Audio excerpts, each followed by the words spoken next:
There's some very bad but not surprising inflation numbers just came out. We got to talk about the tax reform expert, Julio Gonzalez. Mr. Gonzalez, how are you, sir? I'm great. Thanks for having me. What do you know about inflation? What did the latest numbers say? Well, the inflation continues to soar, and that's really because the labor cost and the supply cost that, it's that supply and demand, right? We don't have enough labor, we don't have enough supplies. They're all intertwined, and that creates the inflation. Plus, we've created regulations now that have cut off our oil supplies from our own domestic production. That hits the tanks, right? And so we're seeing that nationwide, and you couple that with just getting opened up, and I think that's been really critical to our inflation that's skyrocketing. Is there a difference?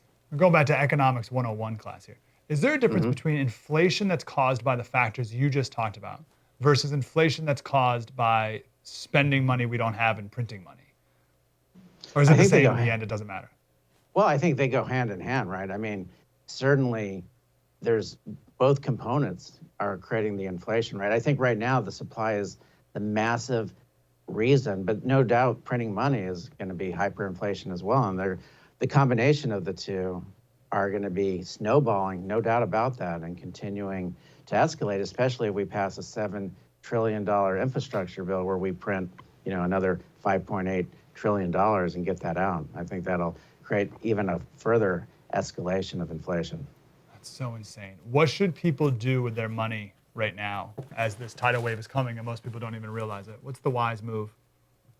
Yeah, and what a great question, because when we look at this tax reform that they're talking about taxing unrealized gains. So do you want to put that in the stock market when all of a sudden you could be taxed on something that you haven't even, you haven't gotten the value of that, right? It's just kind of a value that's been escalated by the markets, but you're getting taxed on that. It's an unrealized gain, right? We have never had that kind of tax, but he wants to do unrealized gains tax. He wants to do that on estate tax, death tax, and capital gains. So I think that's difficult. So maybe it's not the stock market. And I think people are on the sideline right now and saying, well, if you're going to double the unrealized gains, capital gains, I'm not going to go into real estate.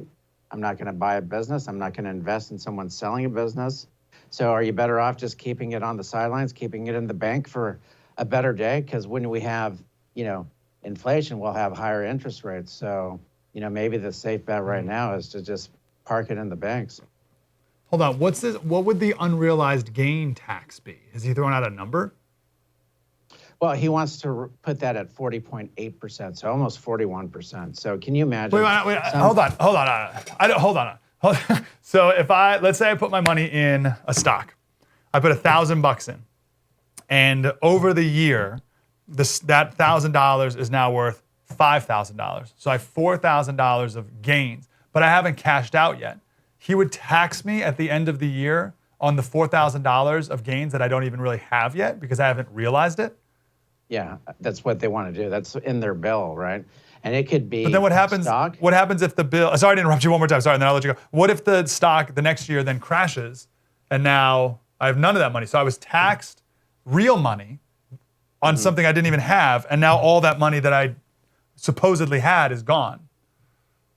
Yeah, I mean, certainly, they would have it go both ways, right? So say you had a loss, you could report that loss to offset income in the next year. But the big thing is, imagine people are going to get out of the market. So you think about everyone that has their money in a 401k, and now the market's just going to go down and plummet, really, because everyone's going to get out before this passes. And if they know it's a certainty, you'll see the stock market collapse. Yeah, that's insane. And you're right, that's the main point. You're right. It's more so than even the investors, like the retail investors or whatever. It's everyone's 401k would be affected by that. That's crazy. That may be the craziest idea I've ever heard.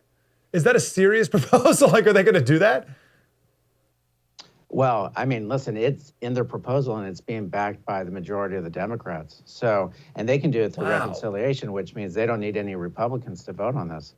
So is it certainty? It's not certainty because we only need one Democrat senator to say no. So, then it really comes down to, are they going to say no, or are they going to get, are they going to ask from Biden for something in return for that vote? Yeah. And so it comes down to that. And if it's not now, it's next time. Wow, that was deep and insightful. I want more of that. Like, subscribe, get more.